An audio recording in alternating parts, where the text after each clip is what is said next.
tiempo nos abocaremos a mirar la situación de la fiscal de la Nación, porque tiene, claro, esta doble mirada, ¿no? Ese doble juego de ser frente al presidente de la República y las investigaciones muy proactiva, lo cual está muy bien, pero por otro lado tiene unas decisiones que valdría la pena mirar de cerca y entenderlas.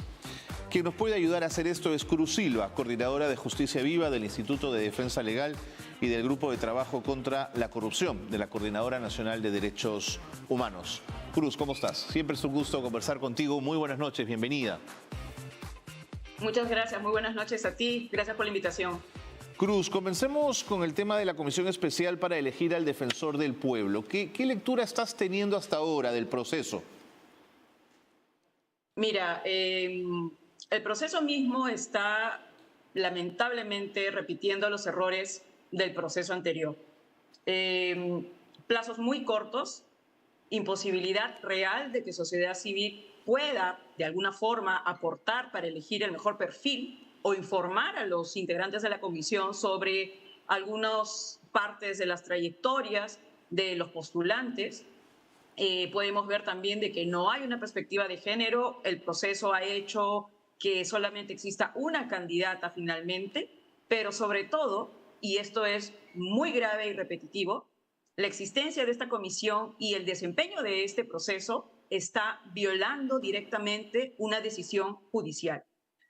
Y esto es bastante decir, ¿no? Tenemos a un poder del Estado que está violando las funciones de otro poder del Estado, el Poder Judicial, que señaló hace unos meses fundada una medida cautelar para parar de tener el proceso de selección de defensor del pueblo hasta que no se definiera una demanda de amparo que presentó en su momento el Sindicato de Trabajadores de la Defensoría del Pueblo y en el que posteriormente se sumaron como demandantes la Coordinadora Nacional de Derechos Humanos y el Instituto de Defensa Legal. Solo este hecho último de continuar con una segunda comisión en un permanente desacato de esta decisión judicial ya hace pensar no solamente de incluso los propios candidatos que están participando, cuál es el concepto que tienen de respeto de las decisiones jurisdiccionales, sino también de el peligro de la reiterada acción del Congreso de ir en contra de sentencias jurisdiccionales. Lo mismo pasó, dicho sea de paso, meses atrás con el proceso de elección del Tribunal Constitucional. Cruz, entonces, de elegir defensor del pueblo bajo esta figura, ¿tendríamos una decisión írrita, una decisión que no tendría valor jurídico? Así es, así es. El juez ha señalado para el mes de septiembre el desarrollo de la audiencia, en donde no solamente va a resolver algunos incidentes presentados por Procuraduría del Congreso de la República, sino que también va a poder escuchar a los demandantes para identificar por qué este proceso de selección no está siendo llevado de acuerdo no solamente con criterios de transparencia, participación, debida investigación sobre los perfiles para que vaya la mejor persona a la Defensoría, sino que también su decisión puede determinar que este concurso no vale, es nulo y que se tenga que comenzar de cero. Y esto, por supuesto, va a significar, como lo está significando ya, un enfrentamiento entre el Congreso y el Poder Judicial. Es la misma lógica que lo ocurrido, corrígeme si me equivoco, cuando el Congreso de la República dice, una jueza constitucional me enfrenta por el tema SUNEDU, en la noche promulgo una norma y te gano por puesta de mano, mira qué vivo soy, pero estás desoyendo sentencias judiciales. Por eso tiene sentido el comunicado del Poder Judicial reciente, Cruz. Así es, tal cual como tú lo acabas de señalar, y no solamente lo relacionado con la sentencia del SUNEDU, sino con este caso previo del Tribunal Constitucional en el proceso de selección anterior. Entonces tú tienes a un Congreso que, como nunca antes en su historia, está violando la ejecución de resoluciones judiciales. Y ojo, esto tiene responsabilidad. Los congresistas, de acuerdo al Código Procesal Constitucional, pueden ser multados por esto. Y quienes asuman cargos en base a un proceso que viola la ley, también, por supuesto, tienen responsabilidad. Y además la propia Constitución nos indica que nadie debe obediencia a quienes han asumido cargos en contra de la ley. Es así de grave.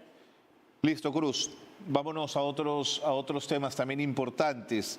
En algunas entrevistas que he leído, entrevistas tuyas, porque además siempre sigo las cosas que dices o publicas que me parecen muy acertadas, has sostenido que es grave el actuar develado de la fiscal de la Nación. Llama orden, dices, a la imposición y arbitrariedad al inicio de una dictadura fiscal. Palabras duras. ¿A qué te refieres, Cruz?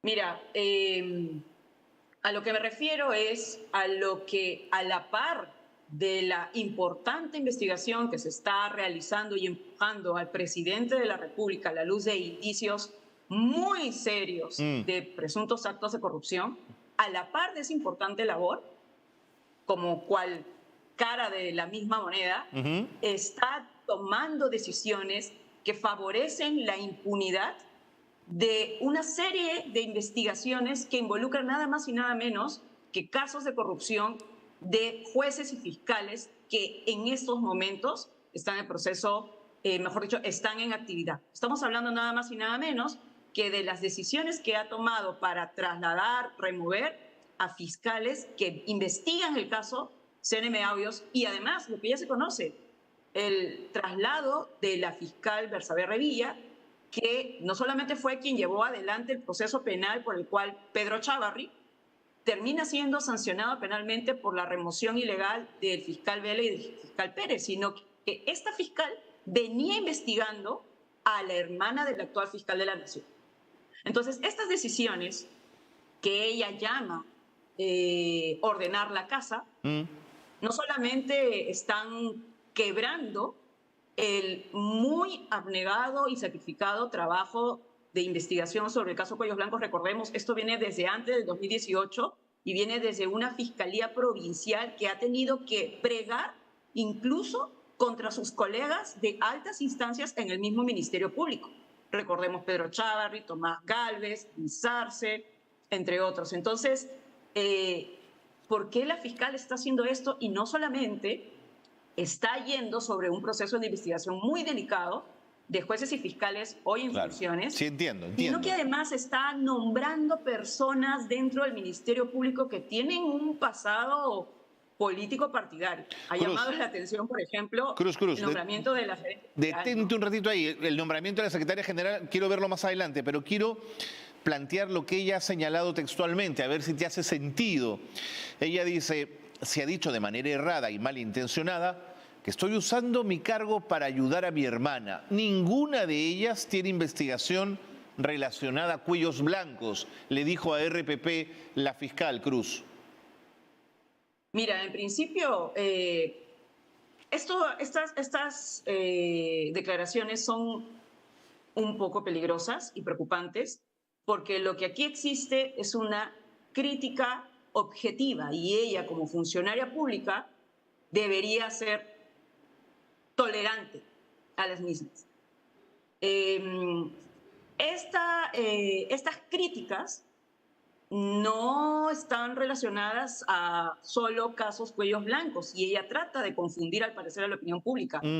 Bersabe Revilla, la fiscal, llevaba adelante el caso de su hermana Emma Benavides, jueza que está involucrada en un caso donde se le pedía sobornos a narcotraficantes investigados por narcotráfico para que salgan en libertad. Entonces, tengamos cuidado con eso. Yo creo que la fiscal de la Nación tiene un cargo tan relevante del cual primero no puede ella desechar así la crítica objetiva y, sobre todo, tendría que salir al frente para responder con claridad las preguntas que le hacen los periodistas. En la respuesta que señaló, no señaló nada sobre el cuestionamiento objetivo que está detrás.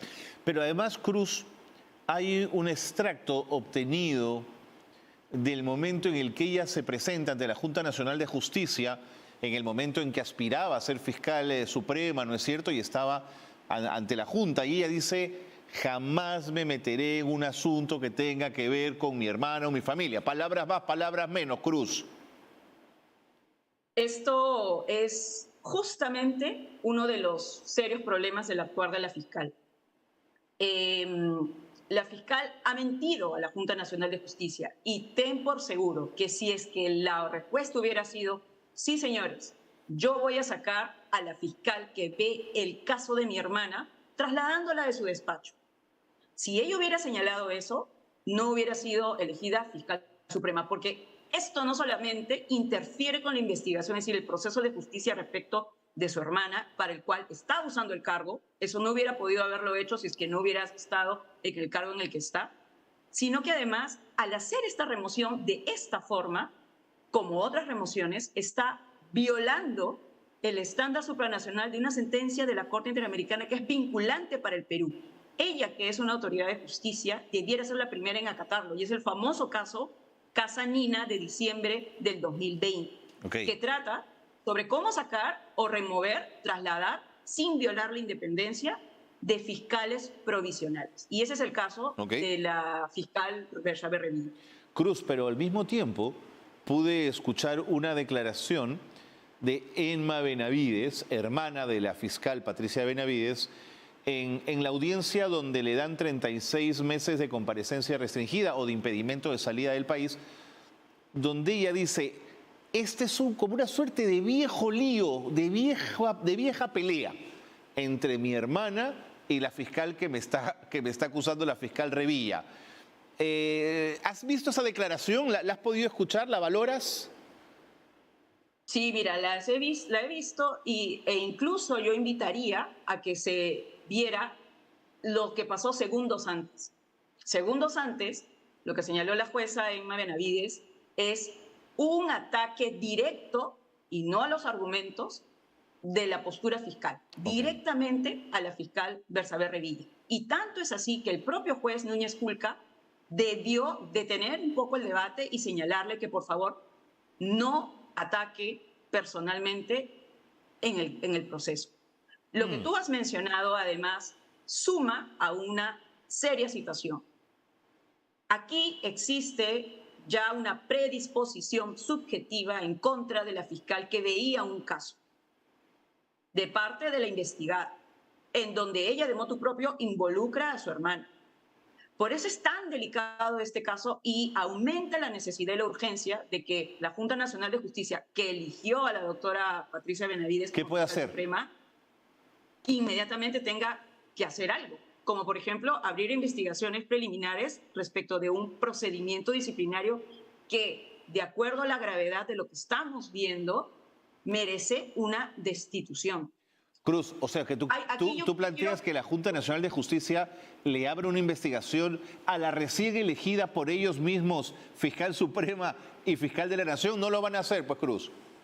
Tendrían, porque la Junta Nacional de Justicia ahorita aparece como la institución que fue engañada por la entonces postulante. También es verdad. Al mentirles y decir lo que no iba a hacer desde allí. Y además, mira, no es poca cosa que la fiscal esté removiendo tantos fiscales e interfiriendo en el proceso de justicia de su hermana, violando una sentencia de la Corte Interamericana. Esto nos va a costar que nuevamente la Corte mande una evaluación de estos sucesos y el Perú aparezca como irresponsable de los deberes internacionales. Correcto. Cruz, me queda poco tiempo. Ahora sí, a esto le sumabas como argumentos que a ti te generan mucho resquemor y preocupación el nombramiento de la nueva gerente general del Ministerio Público, la señora Edelmira del Carmen Barrantes, que fue nombrada por la fiscal Benavides, una ex militante aprista. Hasta ahí no hay en principio mayor problema, pero según Ojo Público estuvo involucrada en la investigación sobre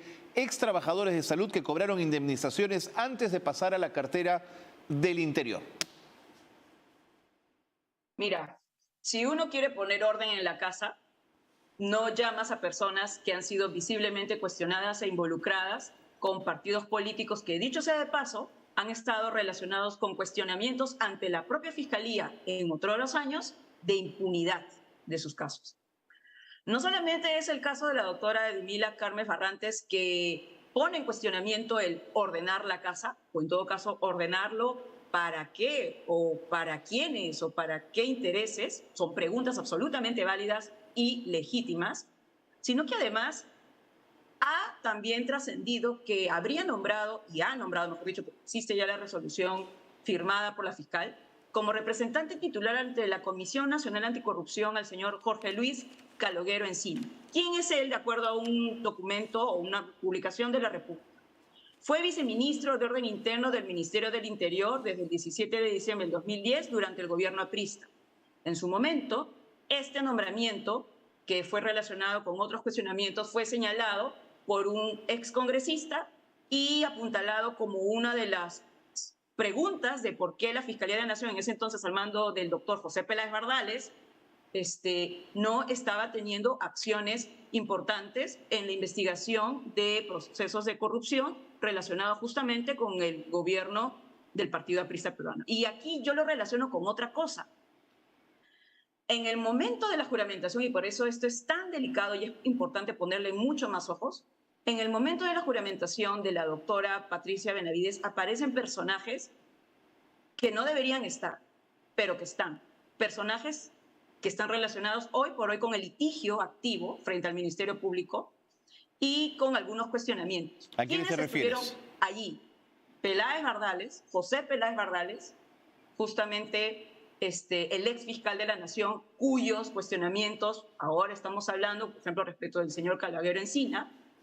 Peláez Bardales, además estuvo Mateo Castañeda Segovia, que es litigante, abogado del señor José Luna, dirigente político de Podemos, y estuvo el doctor Pablo Talavera Helguera, que en su momento también tuvo un cuestionamiento por una presión identificada por IDL Reporteros frente a un fiscal, el entonces fiscal Almanza, que dicho sea de paso ha sido removido por la doctora Patricia Benavides. Bueno, pero Cruz, entonces, tú tienes estos tres personajes. ¿Pudo ella limitar el acceso de esas personas a su juramentación? La pregunta es ¿por qué ellos y por qué no otros? ¿Cuál ha sido el aporte académico, profesional, institucional de personas que, por el contrario, estuvieron muy cuestionadas? Pablo Talavera tiene serios cuestionamientos, también incluso como su función en el Consejo Nacional de Magistratura. Cruz, el tiempo me ganó, pero gracias. Gracias por las explicaciones, por las argumentaciones que nos has traído al programa. Seguimos esperándote aquí. Cuando tú quieras te vienes para seguir conversando. ¿De acuerdo, Cruz? Siempre es un gusto conversar contigo. Muchas gracias. Un abrazo. Hasta pronto. Cruz Silva, abogada, brillante, coordinadora de Justicia Viva del IDL, ¿no? Cómo va tejiendo y va entendiendo y nos puede ayudar a entender lo que ocurre en la Fiscalía y en el Poder